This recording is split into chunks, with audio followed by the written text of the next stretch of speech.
আমাদের বাড়িতে লোটে মাছ আনলে মা সবসময় এই রান্নাটাই করতো।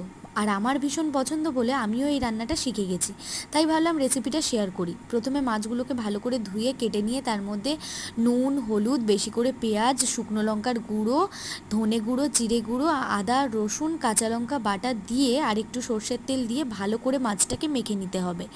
তারপরে কড়াইতে তেল গরম করে সর্ষের তেল দিতে হবে। তার মধ্যে জিরে একটুখানি আর তেজপাতা আর শুকনো লঙ্কা ফোড়ন দিয়ে আলু আর কেটে রাখা বেগুন দিয়ে দিতে হবে।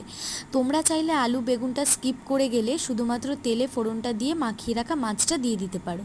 আর ঝুড়ো মাছের থেকে এটা খেতে কিন্তু আরও বেশি ভালো লাগে। তো আলু আর বেগুনটা ভাজা হয়ে গেলে মাছটাকে দিয়ে একদম হাই ফ্লেমে জল ছাড়া পর্যন্ত আমি একটুখানি ভালো করে কষিয়ে নিয়ে তারপরে ঢেকে দেবো 15 থেকে 20 মিনিট একদম লো ফ্লেমে হওয়ার জন্য। তারপরে মাছ থেকে জল শুকিয়ে তেল ছেড়ে দিলেই কিন্তু তৈরি আমাদের লোটে মাছের ঝাল। ভালো লাগলে লাইক, চ্যানেলটা